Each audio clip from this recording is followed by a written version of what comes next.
সবাইকে। আজকে হলো সানডে আর এখন বাজে হলো ওই 11টার মতো। এখন থেকে ভিডিওটা তোমাদের সাথে নিয়ে স্টার্ট করছি। আজকে কিন্তু ঘুম থেকে ভালোই তাড়াতাড়ি উঠেছিলাম, কিন্তু একটুখানি পড়েছি আর তারপরে বিছানা গুছিয়েছি। সেই করে করে না ভিডিও করাই হয়নি। তারপরে জামা কাপড়ও ভিজিয়ে ফেলেছি, বা তোমাদের দেখাই। জামা কাপড় ভিজিয়েও রেখেছি, জামা কাপড়গুলো ধুয়ে দেবো। এখন কি গরম পড়ে গেছে, রাত্রিরে আমাদের ঘরে যে কি গরম লাগে, মানে ফ্যান ছাড়া শোয়া যায় না। আর আমার তো ঠান্ডা লেগেছে, নাক পুরো আমার বন্ধ। মানে ফ্যান চালালে যে এত সমস্যা হয় সেটা আমি বুঝি। মানে প্রচণ্ড মনে হয় কি নাক বন্ধ হয়ে যাচ্ছে। কালকে রাতে তো এটাই করেছি, ফ্যান চালিয়েছি আবার বন্ধ করেছি। মানে কী যে করেছি এটা শুধুমাত্র আমিই জানি। আর তোমাদের ওখানে কোথায় কোথায় ভূমিকম্প তোমরা টের পেয়েছো কিনা আমাকে জানিও। আমি তো ভূমিকম্প টেরই পাইনি, কখন হলো। আগে একদিন ভূমিকম্প হয়েছিল, সেই দিন টের পেয়েছিলাম, কিন্তু আগের দিনের ভূমিকম্প আমি একদম টের পাইনি। তো তোমরা পুরো ভিডিওটা দেখতে থাকো। এখন আমি ব্রেকফাস্টই করিনি, এবার ব্রেকফাস্ট করবো, তারপরে জামা কাপড়গুলো ধুয়ে দেবো। এই দেখো আমি বেডটাকে ক্লিন করে নিয়েছি, তোমাদের দেখানো হয়। এই দেখো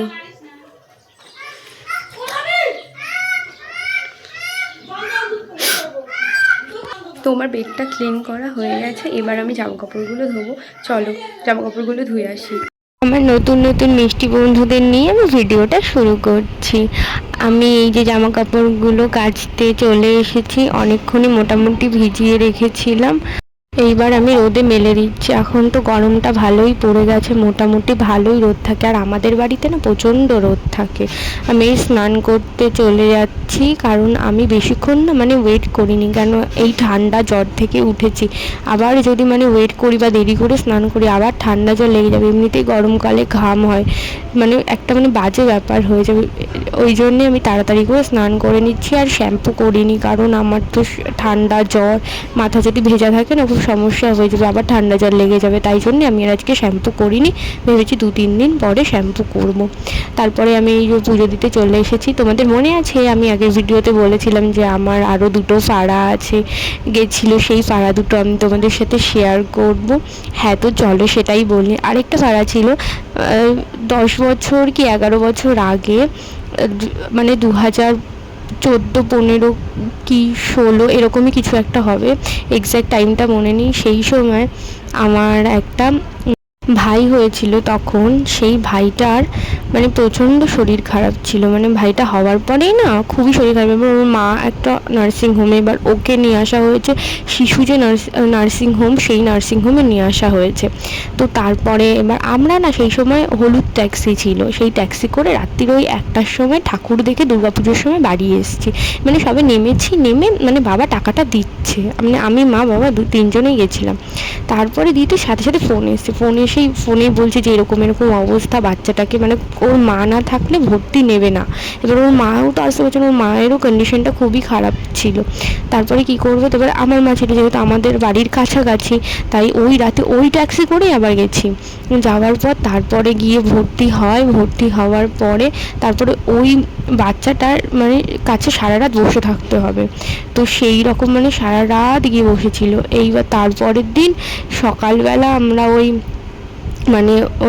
11টা-12টার সময় বাড়ি এসেছি। মানে আমিও ছিলাম, আমার বাবাও ছিল, সবাই ছিল ওই রাত্রিবেলা। তারপরে এটা নিয়ে কী হয়েছে, মানে হসপিটাল থেকে আসলাম, এসে একদিন পরে আবার আমাদের দোকানে যাচ্ছি। আমাদের দোকানে যাওয়ার সময় একটা রেল লাইন পড়ে, তো ওটা ক্রস করতে হয়। এইবার ওটা মানে এপাশে গেট পড়া, ওপাশে গেট পড়া। এবার আমার মায়ের মাথাতেই নেই যে ওটা ট্রেন ঢুকবে বা কিছু মাথাতে। আমরা পার হই না, মানে বোকার মতো হেঁটে যাচ্ছি, আর ট্রেন আমাদের মানে একটুখানি ডিস্টেন্সে ছিল। সবাই চিল্লিয়ে যাচ্ছে যে আরে সরুন, ট্রেন আসছে। মানে আমাদের মাথাতে না ওই চিন্তাটাই ছিল যে ভাইটা ভালো হবে কি করে, কি হবে, অত ছোট বাচ্চা, একটা খারাপ লাগে না, সেই জন্যে। তারপর তো কী অবস্থা, সবাই লিটারেলি চিল্লিয়েই যাচ্ছে। এর পরে কী হয়েছিল আমাদের সাথে সেটা যদি তোমরা জানতে চাও তাহলে নেক্সট ভিডিওটা তোমরা দেখবে। আমি নেক্সট ভিডিওতে বলবো যে এরপর আমাদের সাথে কি কি হয়েছিল, কিভাবে কি হলো না হলো, চিল্লানোর পর কি হলো সব বলবো। আর আজকে আমাদের ডিনারে হলো লুচি আর মাংস। অনেক দিন ধরে ভাবছি লুচি মাংস খাবো, কোনো কারণে হচ্ছিলই না। তো ফাইনালি আজকে হচ্ছে লুচি আর মাংস। আজকে না তোমরা ট্রাস্ট করবে কি না জানি না, আজকে এই যে এই মাংসটার মধ্যে রসুনও দেওয়া হয়নি, আদাও দেওয়া হয়নি, দিতে ভুলে গেছি। মিক্সিতে পেস্ট করে সাইডে রেখে দিয়েছি, দিতেই ভুলে গেছি। এতটা টেস্টি হয়েছিল। নেক্সট ডেতে আবার চিকেন বানানো হয়েছে পরোটার সাথে, আর ভালো হয়নি, কিন্তু ওই রকম ভালো আর হয়নি। কী জানি কেন এরকম হয়ে যায়, দেখবে কখনো কখনো। একবার মনে আছে একটা খিচুড়ির কথা, বেগুন ভাজা, ডিম সেদ্ধ, অনেক দিন আগে, মেবি 1 মাস 1.5 মাস আগে।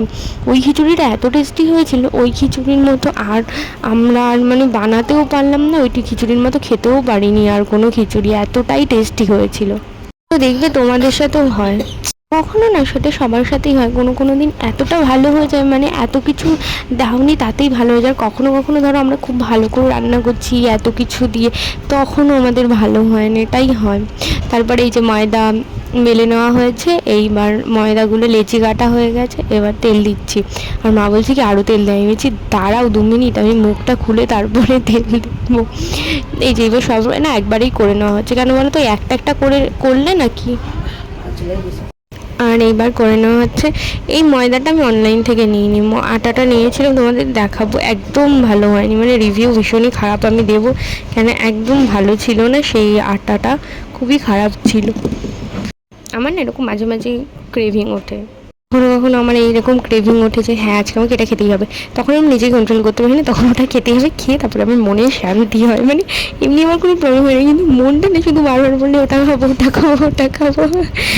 তারপরে যে লুচি বেলে নেওয়া হচ্ছে, আর সাদা তেলেই আমাদের লুচি ভাজা হয়। আমরা না সর্ষের তেল অতটা না খাই না, মানে অতটা খাই না, খুবই খুবই কম খাই। যখন ধরো কোনো সেদ্ধ হয় বা ধরো কোনো মাটন বা কিছু, তাও মাটনেও আমরা মানে অত খাই না। কিন্তু ইলিশ মাছ যখন ভাপা ইলিশ রান্না হয় তখন আমরা মানে ওটা আমাদের সর্ষের তেল খাই, কিন্তু তাছাড়া এই যে আমাদের সাদা তেলই চলে, আমরা অন্য তেল অত ইউজ করি না। আমি দেখেছি বেশিরভাগ মানুষ না দেখবে তোমরা সাদা তেলটাই খায়, আর সর্ষের তেলটা মানে খুবই কম খায়, কিন্তু খুবই কম সেটা। অন্য কোনো সেদ্ধ বা চিকেন বা মাটন বা ইলিশ মাছ এরকম কোনো কিছুতে খায়। এই যে ফার্স্টের লুচিটা তোমরা দেখতে পেলে না, ফার্স্ট যেটা দিল এটা না অতটা ফোলেনি, মানে সেকেন্ডেরটাও ফোলেনি, কিন্তু থার্ডের যে লুচিটা ছিল না সেটা দারুণভাবে ফুলেছে। তোমরা দেখো ভিডিওতে দেখলেই তোমরা বুঝতে পারবে যে এই লুচিটা অতটা ফোলেনি, এটা কীরকম একটা যেন হয়ে গেছে। এখন ওয়েদারটা মানে এমনই, আমরা যখন ঘরে রাত্রিরে ঘুমাতে যাচ্ছি না তখন কীরকম গরম লাগছে, মানে ফ্যান চালালে ঠান্ডা লাগছে, আবার মানে ফ্যান বন্ধ করে দিলে গরম লাগছে, চাদর গায়ে দিলে ঠান্ডা লাগছে, মানছে না সেই চাদরে, আবার কম্বল গায়ে দিলে মানে গরম লেগে যাচ্ছে। মানে কী যে এই কয়েকদিন ছিল, মানে পাগল হয়ে যাচ্ছি। বারবার ঘুম থেকে উঠছি, উঠে ফ্যান বন্ধ করছি, আবার মানে কম্বল গায়ে দিচ্ছি, আবার 2 মিনিট পর ফ্যান চালাচ্ছি, মানে কী যে করছি না সেটা মানে শুধুমাত্র আমিই জানি। এবার আমার মা তো ঘুমাচ্ছে, মাও তো টের পাচ্ছে না ঘুমের মধ্যে, কিন্তু আমার ওই রকমভাবে ঘুম আসে না। তার মাঝখানে তো আমার কিছুদিন আগে ঠান্ডা লেগেছিলো, ফ্যান চালালেই মনে হচ্ছিলো কি আমি নিঃশ্বাস বেরিয়ে যাবে, নিঃশ্বাস আটকে যাচ্ছে, মানে কী যে অবস্থা সেটা শুধুমাত্র মানে যারই হয় না তারই সেই জানে। আমরা ভাবি কি যে ওই বাবা ওর তো শুধু জ্বর হয়েছে, কিন্তু না, যখন যার হয় তখনই আমরা সেটা ফিল করি যে এরকম হলো, খুব প্রচণ্ড কষ্ট, মানে সামান্য ঠান্ডা জ্বরেও যে প্রচণ্ড কষ্ট হয়, সেটা যার যখন হয় সে তখনই বোঝে। আর এখন তো প্রচণ্ড পরিমাণে পক্স উঠছে, এই শীতলা পুজো প্রচণ্ড পরিমাণে পক্স উঠছে। এই শীতলা পুজোর এই সময়টা হয় আমাদের এখানে, এখনও শীতলা পুজো হয়নি, হবে কয়েকদিন পরে। দেখো তোমরা লুচিগুলো দেখলেই বুঝতে পারবে যে কতটা সুন্দরভাবে ফুলেছে। আর আমার কিছু না অনলাইন থেকে অর্ডার করার ছিল, সেটা আমি অর্ডার করব করে ভাবছি। এবার মানে প্রচণ্ড এমার্জেন্সি না, মানে বেরোতে হলে তখনই আমার এমার্জেন্সি, ধরো আজকে ধরো কোথাও বেরোলাম তাহলেই আমার এমার্জেন্সি পড়বে, না হলে এখন বেরোচ্ছি না তো ওই জন্য অতটা এমার্জেন্সি না, অতটা গায়েও লাগছে না যে ভাবছি অর্ডার করবো ওই রকম একটা ব্যাপার। আর এদিকেও চিকেনটা মোটামুটি হয়ে এসছে, আর একটুখানি ঝোল শুকিয়ে যাবে। আমার মা তো মানে চিল্লাচ্ছে, বলছে এত ঝোল রাখবি না, এই না ওই না, ঝোল তাড়াতাড়ি শুকিয়ে দে। এই যে হয়ে গেছে দেখো, তোমরা দেখলেই বুঝতে পারবে। আজকে চিকেনটা মানে জাস্ট ওয়াও হয়েছে, মানে কিন্তু আমরা কিন্তু কাঁচা লঙ্কা ইউজ করিনি, আমরা কিন্তু এখানে শুকনো লঙ্কা ইউজ করা হয়েছে, মানে শুকনো লঙ্কা মা বেটে দিয়েছে আর কি, কিন্তু ভীষণ ভালো হয়েছিল খেতে। আলু আমার ভালো লাগে, কিন্তু খুব ভালো লাগে না যে প্রচণ্ড পরিমাণে ভালো, ওই রকম ভালো লাগে না, কিন্তু ভালো লাগে। মানে কোনো কিছুতে ধরো আমি কোনো খাবার খাচ্ছি, সেটার মধ্যে আলু না থাকলে আমার যেমন মাথা গরম হয়ে যাবে, খুব আলু থাকলে আমি খেতে পারবো না। তোমরা দেখবে আমার খাবারে মানে বেশিরভাগটাই আলু, আর আলুর পরিমাণটা কিন্তু বেশি নয় যে আমি খুব আলু খাবো, সেরকম কিন্তু কোনো ব্যাপার না, অল্পই খাবো, কিন্তু আমার প্রত্যেকটা খাবারে আলু চাই। মানে কী যে আমার অন্য কোনো যেন বিশেষ করবে কি না জানি না তোমরা, আমার অন্য কোনো সবজিই ভালো লাগে না আলু বাদ দিয়ে, কী জানি কেন এমন। অন্য কোনো সবজি দেবে, মানে ধরো কোনো কিছুতে একটু জাস্ট বেগুন বা পটল দিয়ে করলে আমার পোষাবে না, আমার তো দেখি মাথাটা গরম হয়ে যাবে, আমি শুধু আলু আলু আলু আলু খুঁজতে থাকবো। আর এই যে লুচি বানানো হয়ে গেছে, লুচিগুলো দেখতে কি ভালো লাগছে বলো। এবার নিয়ে নিয়েছি, আমি দুটো থালাতে রেডি করে নিচ্ছি, আর চিকেনটা তো আগেই তুলে নিয়েছি, এইভাবেই খাবো। আর আমার না মানে তোমাদের জানি না হয়তো অড লাগবে, আমার কাঁচা পেঁয়াজ দারুণ লাগে, আমি কাঁচা পেঁয়াজও কেটে নিয়েছিলাম এর সাথে খাওয়ার জন্য, কিন্তু আমার ভীষণ ভালো লাগে। আমি লঙ্কা খাবো না, কিন্তু আমার কাঁচা পেঁয়াজ ভীষণ ভালো লাগে। আমার ভিডিওর কিছুটাও ভালো লাগলে তোমরা আমার চ্যানেলটাকে সাবস্ক্রাইব করে আমার পাশে থেকো, আর কমেন্টস করো, লাইক করো। আজকের মতো ভিডিওটা এখানেই শেষ করছি, খেতে খেতে। টাটা সবাইকে।